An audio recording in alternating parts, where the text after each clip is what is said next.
Jeremiah. In our introduction, Jeremiah has been called the weeping prophet.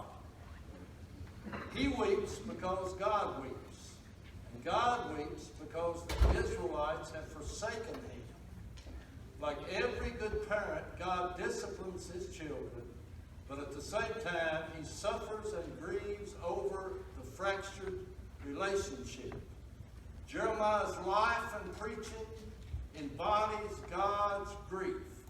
The deep sorrow can be felt in the words of his passionate prayer. Oh, that my head were waters, he said, and my eyes a fountain of tears, that I might weep day and night for the slain of the daughter of my people. Amen. Oh, that I had in the wilderness a lodging place for travelers, that I might leave my people and go from them. Jeremiah loves his people, and he does not want to see them suffer the judgment of God. His profuse weeping is an expression of his compassion and God's compassion. The heavy burden of this young prophet is almost more than he can bear. But let's go back to the book of Samuel for a few minutes, to the high priest Eli. And he had two sons, Hophni and Phinehas. And they were evil in the sight of the Lord. They even they mocked at his offerings. And you know, the Lord, he sent a prophet by, and he told Eli, he said that you have put your sons or your family or your boys above me. He did not, he told them that they shouldn't do such things. But yet, as high priest, he did not stop them from doing that. And they were even taking the offerings away from people, you know, and mocking at it.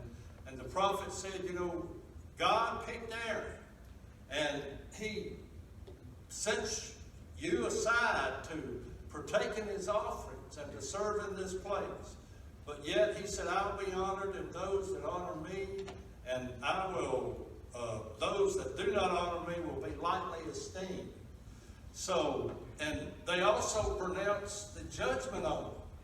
He talked about how that in Eli's house, that he would not have a man that would live in his family until their old age. And they even told them that Hophni and Phinehas, both of them, were going to die the same day. But things went on. But then there was a battle with the Philistines. The Philistines killed about 4,000 Israelites. And the elders of Israel put their heads together. And what did they say we should do? Bring the ark. Just get the ark from Shiloh. Bring it out. And that will assure us victory. But anyway, they did it. And Hophni and Phinehas was with them. And they brought the ark out into the battle.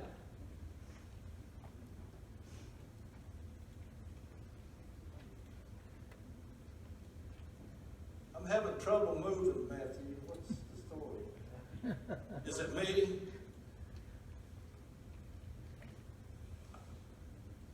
I see a little thing running across it, but it's not advancing. Won't advance for me either.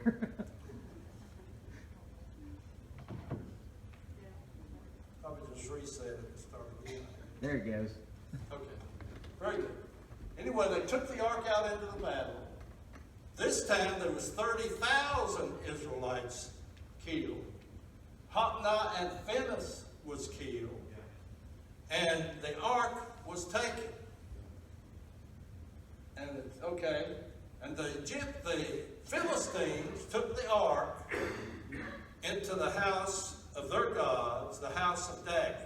So the ark, after it left them that time, it never again went back to be in the tabernacle that was in the wilderness that was now presently at Shiloh. That ark forever split from the tabernacle after it was captured this time. Brother Chief, Yes. why didn't the Philistines die for touching the ark? God just gave them their ignorance. You know, he overlooks it. Well, he did. You know, when the Philistines sent the ark back, they picked it up and they put it on the cart and they sent it back with the offerings of golden mice and all that, and emeralds. But then they opened they even opened the ark and looked in it, and several of them died. But as far as touching the ark or anything, because God told them, this was God's doing to let the ark go. And, he just overlooked their ignorance, I'd say. God's people know that. Yeah, God's people know better. He holds us with what we know. Well, just by having the ark in your cities, thousands upon thousands died. Oh, yeah, that's true. Yeah, he didn't kill them, but, he made them, they made them want to get rid of it. He put such a curse on them. So the same thing that can be a blessing can also be a curse. But you can tell us something about ignorance. Yes. People might think that they'll get by if they just don't know. Ignorance will make mistakes. Right. Yeah, I can testify to that. And I'd say most people probably can. Have you ever paid a price for being ignorant on some situation? I'd say that's 100%. I learned, Brother Gene, there's a fine line between ignorance and stupidity. Well, ignorance is when you don't know, and stupidity is when you can't learn. Right? That's a totally different situation. But anyway, there was a man that ran, Eli, this battle was going on. Eli was sitting at the gate. And he trembled for the ark. And it said a young man ran in from the tribe of Benjamin. And they say, or I think the Jewish say that was Saul. But he ran in and he told Eli, he said, Hophni and Phinehas has been slain. The ark has been taken. And when he said the ark had been taken, Eli fell backwards and broke his neck. His eyes were dim of seeing. He was 98 years old. He was heavy. But anyway, he died when he heard that the ark was taken. And his daughter-in-law, Phinehas' wife, she was about to bear a child. And when she heard that her father-in-law had died, her husband had died, she went into labor. And the midwives were standing by, and when she had a son, she just did not even pay any attention to the son. But right before she died, she named him Ichabod, which means the glory of the Lord has departed. And that was the curse of Eli right there. And the Bible says, it shall come to pass that everyone that is left in thy house shall come and crouch to him for a piece of silver and a morsel of bread, and shall say, put me, I pray thee, into one of the priest offices, that I may eat bread. And let's look at this little genealogical chart here. Okay, you have Aaron at the top, and on the right side, you have Ithamar. Eli was the grandson of Aaron the high priest. Then he had two sons, Hophni and Phinehas. And of course, Phinehas had two sons, Ahitub and Ichabod. And of course, Ichabod died the same day that Hophni and Phinehas and Eli all died. No, Ichabod, he was born the same day that they died. And then you go down over to Abimelech, and then you go to Abiathar, that was the high priest in David's time.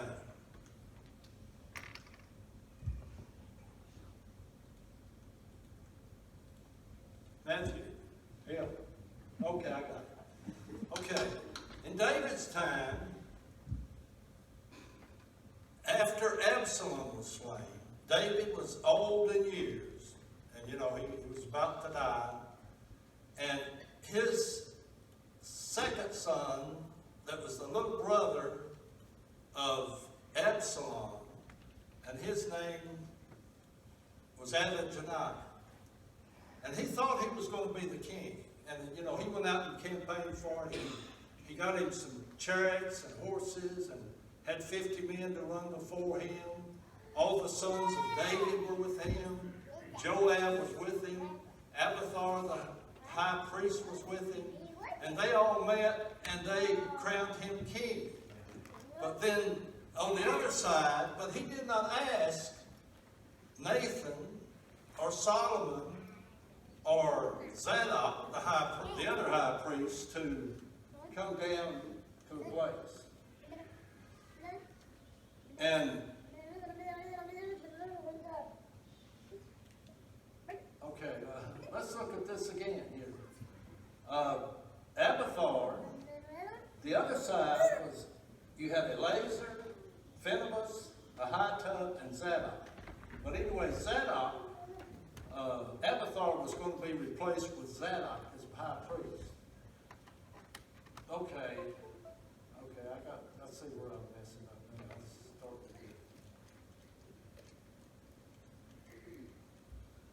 again. Matthew. Starting all again. I don't know how, is it going backwards? Yes. Okay.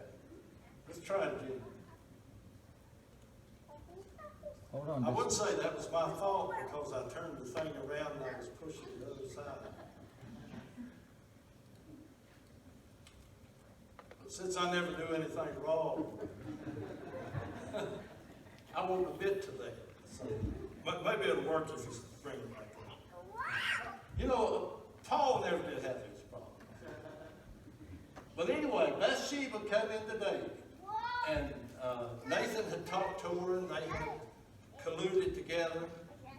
And she had said, well, you swore to me that Solomon was going to be the king. What is Adonijah, or anyway, the other guy, Adonijah, what is he doing being king? And they brought it in, and David, he said, call me Zadok the priest, call me Nathan the prophet, bring my mule that I ride. And it's something that David the king would ride a mule. I guess it was probably hard to get in those days. But anyway, they went ahead and they crowned Solomon the king. So then down at Adonijah's event, people were starting to get nervous. And Joab asked Jonathan, the son of Abiathar, he said, what's going on up there? They heard the whole community rang out where people were cheering. And they said that David had made Solomon the king. So then all of them just sort of started sneaking back to their tent and left Adonijah there by himself. But anyway, Solomon was put on the throne. And then Adonijah came and bowed before him. And Solomon told him if he'd be a worthy man, his life would be spared. He said, go to your house. So he left and went to his house. But then, and of course we won't get into what happened to Adonijah over Abishai the Shumanite. But anyway, the next one was Abiathar the priest. Now Abiathar, he had had a long time with David. He was there, when Jesus talked about in the days of Abiathar the priest, in Mark 2:26, he said that David and his men they didn't have any bread. And he went in to Abiathar the priest, and he said, well, all we have here is the bread for the priest. It's just been taken off. So he didn't sin by taking that on the Sabbath. But anyway, Abiathar, when Doeg the Edomite, which was Saul's man, found out that David had went in before Abiathar and that Abiathar had helped him, Saul was furious. And he wanted to know why they were helping David. And they said, well, we thought that he was fighting your battles. It was anybody as faithful as David.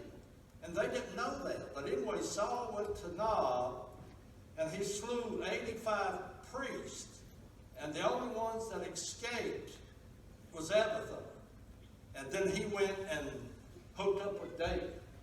He was also present when the ark was moved, when they brought the ark back that was stolen from the Philistines. And they finally brought it back to Jerusalem, and David put it in a tent there. But see, the tabernacle of the wilderness, it was still at Shiloh in the high place. And the ark and the tabernacle was forever separated until Solomon brought them back and put them together when the temple was built. And he shared the priesthood responsibly with Zadok during David's reign. And until Abiathar the priest said to the king, get thee to Anathoth unto thy own fields, so he owned land there, for thou art worthy of death. But I will not at this time put thee to death, because thou bearest the ark of God before David my father, and because thou hast been afflicted in all where my father was afflicted. And Solomon, when he thrust out Abiathar, it said Abiathar was thrust out from being a priest unto the Lord, that he might fulfill the word the Lord spake, which concerning the house of Eli and Shiloh. So that was a fulfillment of prophecy. And here's the chart again. And you see how on the left side, the priesthood went from Eli and his descendants back to Eleazar, Phinehas, Ahitub, up to Zadok, the priest. So it switched lines going back to Aaron. Well, see, Eli was cut out. They put a big curse on Eli because he did all these things. But here we get into today's lesson. The words of Jeremiah the son of Hilkiah, the priests that were in Anathoth in the land of Benjamin. And see, that was a place that was the city of the priests. And this is where Jeremiah came from. So, a lot of scholars say that Jeremiah was probably a descendant from Eli. But that did not stop God from calling Jeremiah to be the prophet that he was, because he was a descendant from Eli. And right there is where Anathoth was at, right above Nob, and Jabez was Jerusalem. So it was just about 3 miles from Jerusalem. But anyway, that's where Jeremiah was from. And to who the word of the Lord came in the days of Josiah, the son of Anani, king of Judah, in the 13th year of Josiah's reign. And how old was Josiah when he started to reign?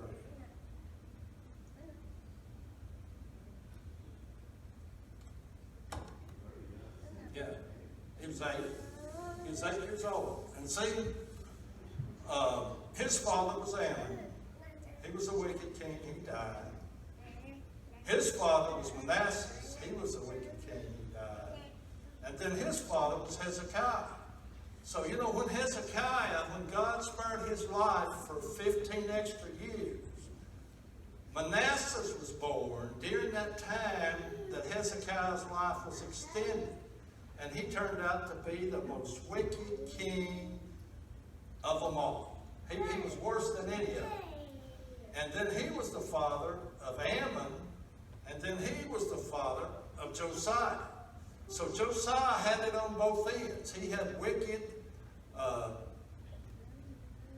ancestors, you know, his father and his grandfather. Of course, Hezekiah was, you know, a righteous king most of the time. But then his sons went the other way after Josiah.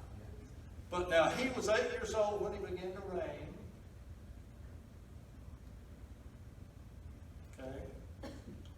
Okay. And he was 16 when he began to seek the Lord. When he was 18, he purged Judah and Jerusalem. When he was 20, he stopped idolatry. When he was 21, Jeremiah was called. It says that Jeremiah was called to be a priest in the 13th year of Josiah's reign. And Jeremiah was like 2 years younger than Josiah was. And you think about what a tag team that would have been. When God was trying to restore Israel, they got the best king that they had ever had. And then they had Jeremiah the prophet that went along beside of him. And he went along beside of him. And then in the when Josiah was 26, he cleansed the temple, he read the law and made a covenant, and then he died in battle at age 40, and that was he lived from 649 BC to 609 BC. But he started with the idols. He tore down the idols, he burnt the idols, he stamped them out, he put away every reference, everything that even would say there was even an idol there anywhere. He went after it. And he went on and he killed all the false prophets. He took their bones and he burned them on the idols' altars. Then he dug up the bones of all these false prophets and he put them on there and burned them. And y'all remember back 300 years before, when that prophet came out of Bethel to where Jeroboam had the golden calf, and you remember when he prophesied against the altar? And that was 300 years before Josiah was born. And this prophet said that there was going to be a man to raise up. His name is going to be Josiah, and he's going to do all these things. Now, how could God know 300 years before that was going to happen? How did he know? He knows everything. But, you know, does that mean that he plans stuff? Well, he knows what's going to happen. But prophecy, all that is, you know, when they prophesy that something's going to come to pass, we know it's going to come to pass. God knows it's going to come to pass. We know what God knows if we understand prophecy. You know, Daniel, when he was down in Babylon, he knew that they were going to be there 70 years. How did he know that?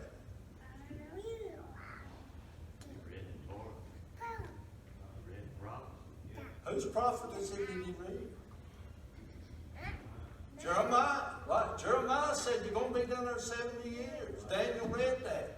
So he knew they was going to be there 70 years. And Jeremiah, he was right on in all of his prophecies. You know, it says that you know it's a false prophet if he just don't hit it all the time. You know, if he misses it here and there. If he misses it here and there, he's not a prophet. Jeremiah hit everything, and everything is going to come to pass in its time. But then when that prophet come along that told about Jeremiah, or that told about Josiah, When Josiah was down there and he was burning all those bones, fulfilling that prophecy, he came to a sepulcher there. And that was the sepulcher of the prophet that came out of Bethel that died, and the false prophet that was buried side by side. And Josiah asked them, well, who are they? And they told him about that prophecy that had happened 300 years before, about how they prophesied that Josiah was going to do this very thing. So Josiah said, leave their bones there. And he left their bones, but everybody else's bones he burnt. And he absolutely did it all. But in 2 Chronicles 34, the law is found. It was found in the house of God. And, you know, they was having a renovation project. They was, Solomon's temple needed some work. You wouldn't think Solomon's temple would ever need work, did you? But anyway, it had got run down, and they was taking the money that the priest had, and they were paying it to the workmen, and they was fixing up the temple of Solomon. And the high priest found the law. Where do you think he found it at? Of course, it was in the house of the Lord. Wasn't it in the trash? I don't know. In the wall. Then what? Found it in the wall, In the what? in the wall. In the wall, okay. So it was hidden then. And anyway, the high priest gave it to Josiah's secretary. Josiah's secretary read it to Josiah. And what did Josiah do when he heard that? He rent his garment. He knew such judgment of God was on them because the law had been forsaken that bad. Do you think the law had just disappeared from the temple? I mean, you know, for them to find this, and it was a new find, and then you find out what all was coming down, It disappeared from the nation. disappeared from the nation. All this idolatry, Right? the hearts of the people, the temple has been desecrated, all kinds of idols set up in the temple. Right. You know, when Josiah did all this cleansing of idols, they didn't even have the law to go by. He was just going by what he felt from God was what was good. And when they found the law, and all the things that the law had said about idolatry and judgment, that was just awful to him to see how far they had got away from God. Yeah, he really shuddered. But that would be something if you had lost all your documents from back then, wouldn't it? And you didn't even know what the law was. But anyway, he and Hilkiah, they that the king had appointed, went to Hudah the prophetess, the wife of Shallumon, the son of Tikavite, the son of Tasharai, the keeper of the wardrobe. Now she dwelt in Jerusalem, went to college, and they spake to her about this. But anyway, something that I've always saw amazing was how Josiah died. You know, the Pharaoh, Necho, the Pharaoh of Egypt, he was going to come through the land of Israel, through the land of Judah, to go in battle against the king of Assyria, all the way to the river Euphrates. And what did Josiah do?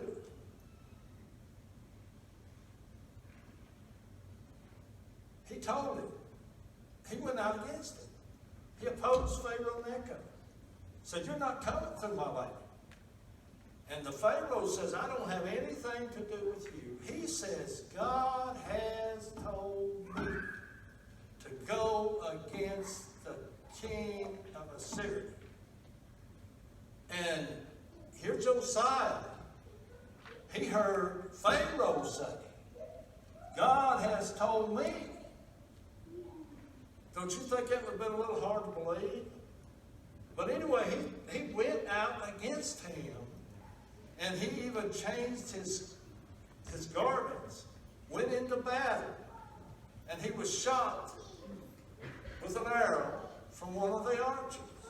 And he said, I'm sore wounded. And they took him back to Jerusalem and he died. But you know, but you wonder, you know, how God does everything.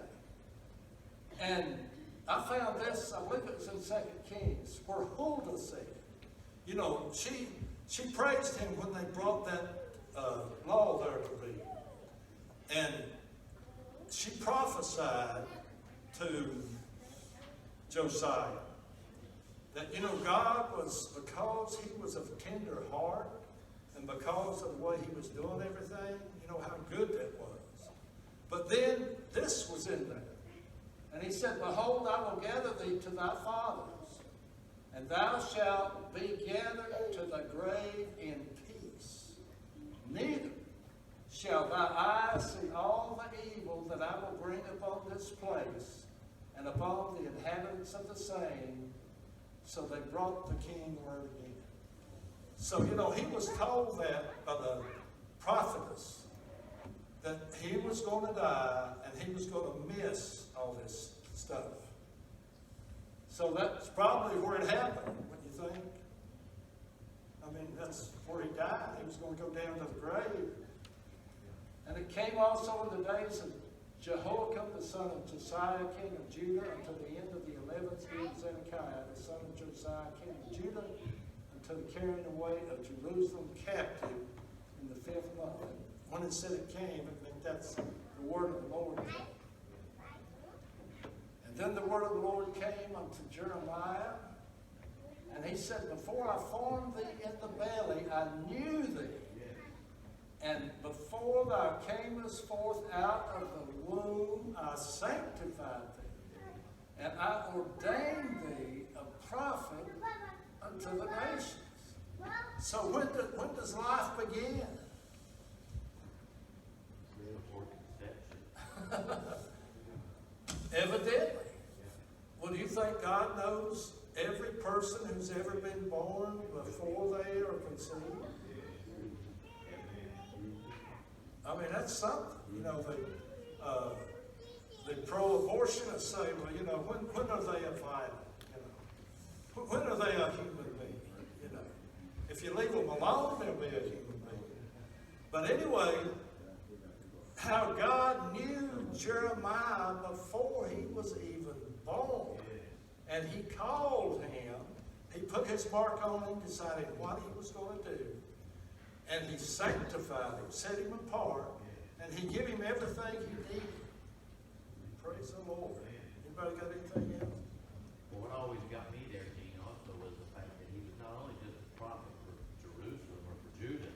Right. It says in the wording he was a prophet to the nation. Prophet to the nations. For That's all, right. for all time coming after that. Right. Even now, to us, he's still the same prophet. Right. So his word can still be stood on. That he prophesied, which is God's word. Amen. It comes to us too through that word. Amen. Yeah, that's right. He was a prophet to the nations. And that words he spoke is still going on and still things to be fulfilled. But go ahead. I'm seeing in verse 10 that the word that Jeremiah spoke was really that he never did this. By the inspiration of God, God's words through our minds. What will happen to what Jeremiah spoke? To root out and pull down and destroy and throw down the build and plant. Speaking God's words, doesn't it? Amen. Amen. And the prophet might not always understand the full impact of what he's saying too. Praise the Lord. Anyway, we've got a couple more lessons on Jeremiah, so God bless y'all.